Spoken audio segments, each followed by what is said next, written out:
आजको सामग्रीमा हामी गुल्मी जिल्लाको बारेमा यहाँले जान्नै पर्ने केही महत्त्व र इतिहासका कुरा गर्नेछौँ।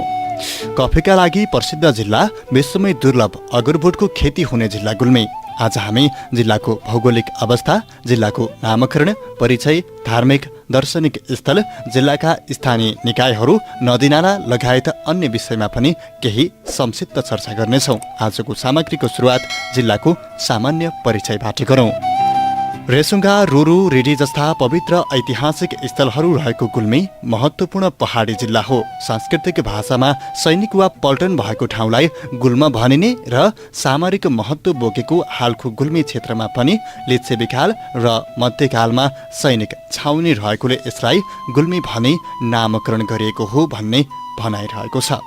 पूर्वमा स्याङ्जा र पर्वत, पश्चिममा प्युठान, उत्तरमा बागलुङ र दक्षिणमा पाल्पा तथा अर्घखाँचीको सीमाभित्र यो जिल्ला रहेको छ। कुल 1149 वर्ग किलोमिटर क्षेत्रफल रहेको यस जिल्लामा 2068 सालको जनगणना अनुसार करिब 65,000 घरधुरी र जनसङ्ख्या 2,80,160 अर्थात् 43.18% पुरुष र 56.82% महिला रहेका छन्। जिल्लाका 75.5% मानिसहरू साक्षर रहेको विवरण तथ्याङ्कले देखाएको छ। राज्य पुनर्संरचनाका सन्दर्भमा 2वटा नगरपालिका रेसुङ्गा र मुसिकोट तथा 10वटा गाउँपालिका कालीगण्डकी, सत्यवती, चन्द्रकोट, रुरु क्षेत्र, छत्रकोट, गुल्मीदरबार, इस्मा, धुर्कोट, मधाने र मालिका सहित 12 स्थानीय तह कायम भएका छन् भने प्रतिनिधि सभामा निर्वाचन क्षेत्र 2वटा र प्रदेश सभा सदस्य निर्वाचन क्षेत्र 4वटा रहेका छन्।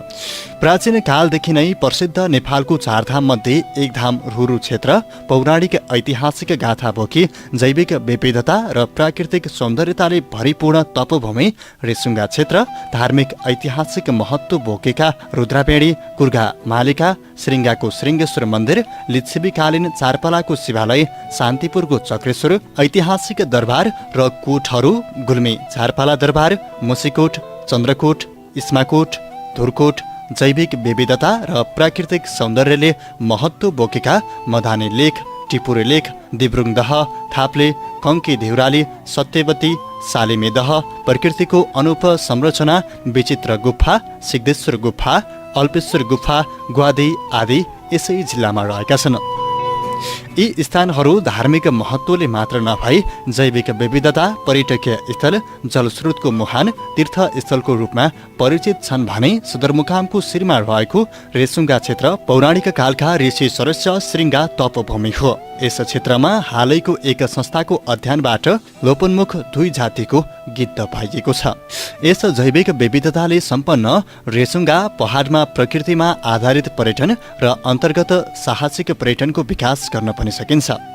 विभिन्न जात जातिहरूको रूपमा सम्मिश्रण रहेको यस जिल्लामा जनजातिहरूको आफ्नै कला, संस्कृति, वेशभूषा रहेका छन्।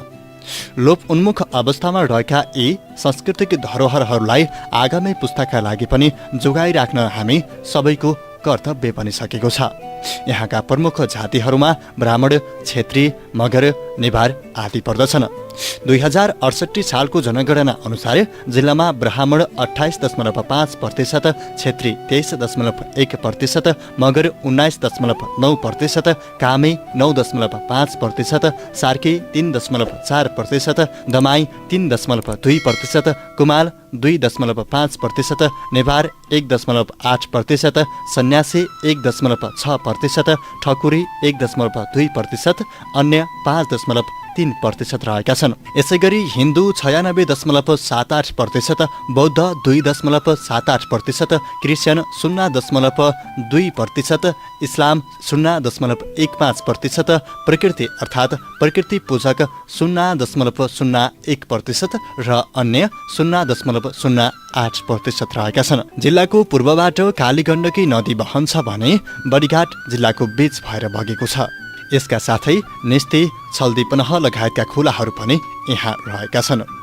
जिल्लाको मुख्य पेशा कृषि रहेको र कृषियोग्य जमिनको उपलब्धता 68.57% रहेको छ भने सरकारी सेवामा पनि गुल्मीबाट उल्लेखनीय उपस्थिति रहेको देखिन्छ। जिल्लाका प्रमुख बालीहरूमा धान, मकै, गहुँ, कोदो आदि हुन्। नेपालमा कफीको पहिलो व्यावसायिक उत्पादन भएको जिल्लाको रूपमा पनि गुल्मीलाई चिनिन्छ। भारतीय तथा ब्रिटिस सेनामा लाहुरे हुने तथा वैदेशिक रोजगारीमा जानेको सङ्ख्या पनि गुल्मीमा उत्तिकै रहेको पाइन्छ। ग्रामीण पर्यटनको अवधारणालाई लागू गरी यस क्षेत्रमा रहेको गरिबी न्यूनीकरण गर्न यो जिल्लाले आफ्ना प्रयासहरू अगाडि बढाउन लागिरहेको छ। गुल्मी जिल्ला पहाडी जिल्ला भएकोले यहाँ व्यावसायिक खेतीको सम्भावना रहेको छ। नेपालमा पहिलोपटक कफी खेतीको सुरुवात गर्ने गौरवमय इतिहास बोकेको गुल्मी जिल्ला विदेशमा सबैभन्दा बढी अर्गानिक कफी निर्यात गर्ने जिल्ला पनि हो। जापान तथा कोरियामा हालसम्म पनि निर्यात हुँदै आइरहेको छ। जिल्लाका विभिन्न भागमा तरकारी खेती, अदुवा खेती, सुन्तला खेती, ऊँखु खेती, च्याउ खेतीका लागि उपयुक्त जलवायु र स्थलहरू रहेका छन्। निकट भविष्यमा रेडीमा गुल्मी, पाल्पा र स्याङ्जा जोड्ने 3 कुने पुल निर्माण हुँदैछ। गुल्मीको शान्तिपुर क्षेत्रमा यातायातको सहज र सुलभ सुविधाका लागि रूपन्देहीको सालचण्डी, खर्साङ, तम्घास छोटो दूरीको सडक विस्तार हुने क्रममा छ। साथै जैविक विविधताले भरिपूर्ण पहाडी क्षेत्र भएकोले मौरी पालन व्यवसायको विस्तार गर्न सम्भव रहेको देखिन्छ। नेपालकै दोस्रो ठुलो व्यापारिक केन्द्र बुटवलबाट 115 किलोमिटर मात्र टाढा रहेको गुल्मी जिल्लामा उत्पादित वस्तुहरू निर्यात गर्न कुनै पनि समस्या छैन। हाल यस जिल्लाबाट बाहिर बिक्री वितरण भएका प्रमुख कृषिजन्य उत्पादनमा कफी, टमाटर, खुर्सानी, अदुवा, ऊँखु, खुदो, मकैको बिउ आदि पर्दछन् र पशुपालन अन्तर्गत उत्पादित दुध पोखरा निकासी हुँदै आइरहेको छ। गुल्मी जिल्लामा माघे सङ्क्रान्तिमा रिडीमा नेपालकै सबैभन्दा ठूलो पर्व मध्येको मेला पनि लाग्ने गर्दछ भने रुद्रबेणी लगायतका ठाउँहरूमा गण्डकी नुहाउनेको भिड पनि लाग्ने गर्दछ। त्यसैगरी त्यहाँका मन्दिरहरूमा शिवरात्रि, वैशाख सङ्क्रान्ति, जनै पूर्णिमा, श्रीकृष्ण जन्माष्टमी, रामनवमी, विजयादशमी लगायतका पर्वहरूमा पनि भक्तजनहरूको भिड लाग्ने गर्दछ। यहाँ धेरैजसो मन्दिरमा प्रत्येक वर्ष साउन महिनामा लघु रुद्राभिषेक कार्यक्रम पनि सञ्चालन गर्ने गर्दछन्। यो जिल्लाको एक सामान्य परिचय थियो जसलाई हामी गुगल तथा विकिपिडियासँगै अन्यको केही सहयोगमा तयार पारेका हौँ। गुल्मी जिल्ला आफैमा एक प्रचुर सम्भावना बोकेको र रमणीय र पर्यटकीय स्थलको रूपमा परिचित छ। जिल्लाको विषयमा केही सामान्य परिचयको कुरा हामीले भर्खर यस सामग्रीमा देखाएका हौँ। यी यस्तै हजारौं अल्पसङ्ख्यक रूपमा हजुर हामी बस्दै आएको क्षेत्रभित्र धेरै धार्मिक स्थल लगायतका अन्य कुराहरू पक्कै पनि समावेश छन्। यो सामग्रीलाई पूरा गर्ने र सबै तहसम्मका हरेक सामग्रीलाई जोड्ने एक विषयवस्तुगत प्रसङ्गसँगै हामी फेरि आउनेछौँ। हजुरको नजिकै भएका र हजुरले जान्दै आउनुभएका अन्य धेरै प्राकृतिक सम्पदा र जिल्लाको विषयमा ज्ञान भएका कुराहरू कमेन्टमा छोड्नुहोला र जिल्लाको सामान्य परिचय स्वरूप यो सामग्रीलाई सेयर गर्नुहोला। हवस् त, आजको यस विषयबाट म बसन्त थापा आज्ञा चाहन्छु। नमस्कार, शुभ समय।